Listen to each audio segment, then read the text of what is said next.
Hello friends, நான் உங்கள் திவ்யா பாரதி. இது உங்கள் channel Basic to Pro Tamil. இந்த வீடியோவில் Bharathiar university programming in C lab சீரீஸில் 6th ப்ரோக்ராம் தான் பார்க்க போகிறோம். 6th program, write a C program to check whether the given string is a palindrome or not using pointers. Problem போகிறதுக்கு முன்னாடி pointers பற்றி கொஞ்சம் பார்க்கலாம். Pointer is a variable, but வேல்யூக்கு பதில் பாயிண்டர் வேறு வேரியபிளோட மெமரி அட்ரஸை பாயிண்ட் பண்ணும். எக்ஸாம்பிளுக்கு இங்கே Pங்கிறது pointer variable and A normal variable and இது வேல்யூஸ் அண்ட் இது memory address. P pointer A வேரியபிளோட மெமரி அட்ரஸை பாயிண்ட் பண்ணுதுன்னு வச்சுப்போம். ஸோ பாயிண்டர் வேரியபிளோட வேல்யூ A வேரியபிளோட மெமரி அட்ரஸை ஹோல்ட் பண்ணிட்டு இருக்கும். பாயிண்டர் வேரியபிளுக்கும் செப்பரேட் மெமரி அட்ரஸ் இருக்கும் பிகாஸ் அதுவும் ஒரு வேரியபிள் தான். பாயிண்டர்ஸில் 2 ஆப்ரேட்டர்ஸ் யூஸ் பண்ணுவோம். ஒன்று ஆஸ்ட்ரிக், இன்னொன்று ஆம்பர்சன்ட். பாயிண்டர் வேரியபிளை டிக்ளேர் பண்ண ஆஸ்ட்ரிக் யூஸ் பண்ணுவோம். இன்ட் ஸ்டார் P அப்படின்னு கொடுத்தோம் அப்படின்னா Pங்கிற பாயிண்டர் வேரியபிள் ஒன்று க்ரியேட் ஆயிரும். அண்ட் ஆல்சோ பாயிண்டர்ஸ் பாயிண்ட் பண்ணக்கூடிய நார்மல் வேரியபிளோட வேல்யூ ஆக்சஸ் பண்ணவும் ஸ்டார் அப்படிங்கிற சிம்பிளை யூஸ் பண்ணுவோம். Next ampersand. A வேரியபிளோட அட்ரஸை P பாயிண்டர் வேரியபிள் பாயிண்ட் பண்ணணும்னா ஆம்பர்சன்ட் யூஸ் பண்ணுவோம். எக்ஸாம்பிளுக்கு int star P equal to ampersand A. Ampersand ஏன்னு கொடுத்தா அட்ரஸ் ஆஃப் வேரியபிள்னு மீனிங். ஸோ ஏவோட அட்ரஸை பாயிண்டர் வேரியபிள் Pக்கு அசைன் பண்ணியிருக்கோன்னு அர்த்தம்.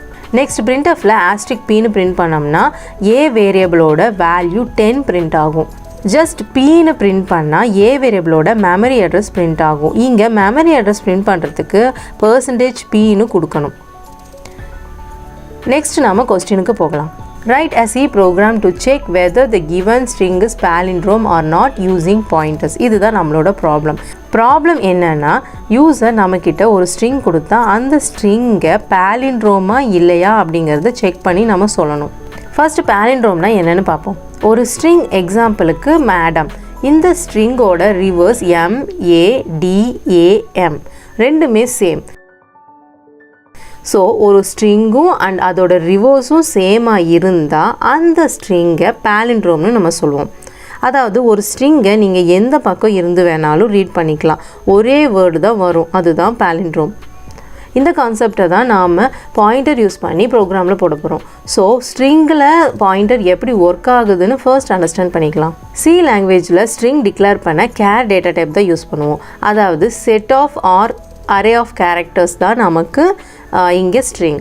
ஸோ நம்ம கொடுக்குற ஸ்ட்ரிங் அரே மாதிரி ஒரு லெட்டர்ஸுக்கும் ஒரு மெமரி அட்ரஸ் அலோகேட் ஆகும். அதுவும் கண்டினியூஸ் மெமரியாக தான் இருக்கும். எக்ஸாம்பிளுக்கு STR ஈக்குவல் டு மேடம்னு ஒரு ஸ்ட்ரிங் கொடுத்தா இந்த மாதிரி தான் நம்மளுக்கு அசைன் ஆகும். மெமரி அட்ரஸ் அலோகேட் ஆகும். ஸ்ட்ரிங்கோட எண்டில் நல் பாயிண்டர் அசைன் ஆகும். அண்ட் இந்த ஸ்ட்ரிங்கை ஒரு பாயிண்டர் வேரியபிள் PTRக்கு அசைன் பண்ணலாம். அசைன் பண்ணதும் PTR STR வேரியபிளோட ஃபர்ஸ்ட் மெமரி அட்ரஸை பாயிண்ட் பண்ணும். ++ PTRனு கொடுத்தோன்னா மெமரி அட்ரஸ் இன்க்ரிமெண்ட் ஆகிட்டு நெக்ஸ்ட்டு கேரக்டரோட மெமரி அட்ரஸுக்கு PTR பாயிண்ட் பண்ணும். இதே -- PTRனு கொடுத்தா மெமரி அட்ரஸ் டிக்ரிமெண்ட் ஆயிரும். இப்படி தான் ஸ்ட்ரிங்கில் பாயிண்டர்ஸ் ஒர்க் ஆகும். நம்ம லாஜிக் பார்த்தீங்க அப்படின்னா யூசர் கொடுக்குற ஸ்ட்ரிங்கை 2 பாயிண்டர்ஸ்க்கு அசைன் பண்ணணும். எக்ஸாம்பிளுக்கு STRனு ஒரு ஸ்ட்ரிங் வேரியபிளில் மேடம்னு ஒரு ஸ்ட்ரிங் அசைன் பண்ணிவிட்டு 2 பாயிண்டர்ஸ்க்கு அசைன் பண்ணிக்கலாம். ஸோ STRோட ஃபர்ஸ்ட்டு கேரக்டரோட அட்ரஸை பாயிண்டர் 1 and 2 ரெண்டுமே பாயிண்ட் பண்ணிகிட்டு இருக்கும். ஒரு பாயிண்டரை ஸ்ட்ரிங்கோட எண்ட் ஆஃப் கேரக்டருக்கு நாம் கொண்டு போயிட்டு 2 பாயிண்டரோட வேல்யூஸும் சேமாக இருக்கான்னு செக் பண்ணுவோம். சேமாக இருந்தால் ஃபர்ஸ்ட் பாயிண்டரை டிக்ரிமெண்ட்டும் அண்ட் செகண்ட் பாயிண்டரை இன்க்ரிமெண்ட்டும் பண்ணணும். சப்போஸ் சேமாக இல்லைன்னா பிரேக் பண்ணிவிட்டு செகண்ட் பாயிண்டர் ஃபர்ஸ்ட் பாயிண்டரை விட கிரேட்டராக இருக்கான்னு செக் பண்ணுவோம். கிரேட்டராக இருந்தால் பாலிண்ட்ரோம், அப்படி இல்லைன்னா நாட் பாலிண்ட்ரோம்னு பிரிண்ட் பண்ணணும். இப்போ நம்ம கோடிங்க்கு போகலாம். ஃபர்ஸ்ட் டிக்ளரேஷனில் ஒரு ஸ்ட்ரிங் டிக்ளேர் பண்ணிக்கலாம். கேர் STR 1000 கேரக்டர்ஸ் மேக்ஸிமம் இருக்கிற மாதிரி. நெக்ஸ்ட் 2 பாயிண்டர்ஸ் டிக்ளேர் பண்ணிப்போம். Char *pointer1 *pointer2. Next user கிட்ட இருந்து ஒரு ஸ்ட்ரிங் கெட் பண்ணலாம். So printf enter the string scanf %s str. Next STRஐ PTR1க்கு அசைன் பண்ணிப்போம். இது ஸ்ட்ரிங்காக இருக்கிறனால நாம் ஆம்பர்சன்ட் சிம்பிள் இன்ட்டுக்கு யூஸ் பண்ணுற மாதிரி நம்ம யூஸ் பண்ண வேண்டாம். PTR1 equal to STR. Next first pointer ptr1 increment பண்ணி str-ஓட எண்ட் ஆஃப் கேரக்டருக்கு கொண்டு போகலாம். ஸோ இங்கே while loop நம்ம யூஸ் பண்ணிக்கலாம். while *ptr1 not equal to null ++ ptr. *ptr-னு நம்ம யூஸ் பண்ணும்போது str-ஓட வேல்யூ ரிட்டர்ன் ஆகும். ஸோ நல் கேரக்டர் நல் பாயிண்டர் ரீச் ஆகிற வரையும் நம்மளுக்கு ஐட்ரேட் ஆகும். ++ ptr1னு கொடுக்கும்போது மெமரி அட்ரஸ் இன்க்ரிமெண்ட் ஆகும். ஃபைனலாக நல் பாயிண்டர் மெமரி அட்ரஸ்க்கு போயிட்டு பாயிண்ட் ஆகும். நமக்கு எண்ட் ஆஃப் கேரக்டர் தான் பாயிண்ட் பண்ணணும் இல்லையா? So ptr1 1 memory address decrement பண்ணிக்கலாம். ஸோ - ptr1னு கொடுத்துக்கலாம். இப்போது ptr1 லாஸ்ட் கேரக்டரான m பாயிண்ட் பண்ணும். இப்போ ptr2க்கு str-ஐ அசைன் பண்ணிக்கலாம். ஸோ str-ஓட ஃபர்ஸ்ட் கேரக்டரோட அட்ரஸை ptr2 இங்கே பாயிண்ட் பண்ணிகிட்ருக்கோம். இதை நம்ம ஃபார் லூப்பில் போட்டுக்கலாம். நெக்ஸ்ட் கண்டிஷன் பார்த்திங்க அப்படின்னா ptr1 > ptr2னு கொடுத்துப்போம்.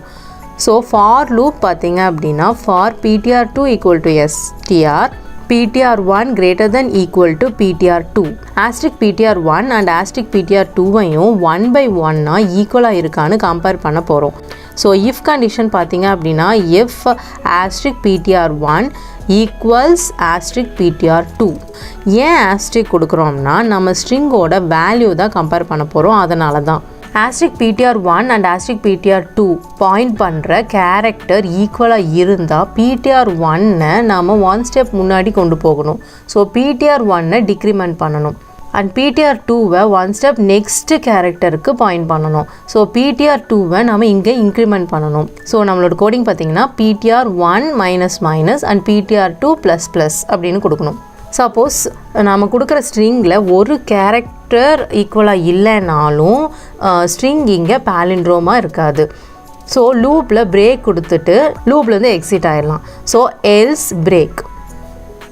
சப்போஸ் பாலிண்ட்ரோமாக இருந்தால் 2 பாயிண்டருக்கும் மீட் பண்ணுற வரையும் கேரக்டர்ஸ் ஈக்குவலாக இருக்கும். நம்ம கண்டிஷன் படி ptr2வும் ptr1ம் கிராஸ் ஆகிட்டா லூப் எக்ஸிட் ஆயிரும். பட் பாலிண்ட்ரோமான்னு கன்ஃபார்ம் பண்ண ஃபைனலாக ஒரு இஃப் கண்டிஷன் செக் பண்ணணும். அதுவும் ptr2வும் அண்ட் ptr1ம் கிராஸ் ஆயிடுச்சான்னு செக் பண்ணுறதுக்கு ptr2 > ptr1ன்னு செக் பண்ணணும். இந்த கண்டிஷன் ட்ரூவாக இருந்தால் ஸ்ட்ரிங் இஸ் பாலிண்ட்ரோம்னு பிரிண்ட் பண்ணிடலாம். சப்போஸ் ஃபால்ஸாக இருந்தால் நாட் பாலிண்ட்ரோம்னு பிரிண்ட் பண்ணிடலாம். So if ptr2 > ptr1 printf string is palindrome else string is not palindrome. அவ்வளோதான் கோடிங். இதுதான் ஃபுல் கோடிங். இந்த ப்ரோக்ராமை நம்ம ரன் பண்ணி பார்க்கலாம். விஷுவல் ஸ்டுடியோ கோடில் டைப் பண்ணி சேவ் பண்ணியிருக்கேன். ரைட் கிளிக் பண்ணி ரன் கோடு கொடுக்கலாம். என்டர் ஸ்ட்ரிங்குன்னு கேட்குது. நாம் மேடம் அப்படிங்கிற ஸ்ட்ரிங்கை நம்ம இங்கே கொடுத்துக்கலாம். Madam palindrome string. So string is பாலிண்ட்ரோம்னு பிரிண்ட் ஆயிருக்கு. அகெயின் ரன் பண்ணி செக் பண்ணலாம். வேறு ஸ்ட்ரிங் கொடுக்கலாம். ஹலோ அப்படிங்கிறது கொடுப்போம். ஹலோ பாலிண்ட்ரோம் கிடையாது. So the string is not a பாலிண்ட்ரோம்னு நம்மளுக்கு பிரிண்ட் ஆயிருக்கு.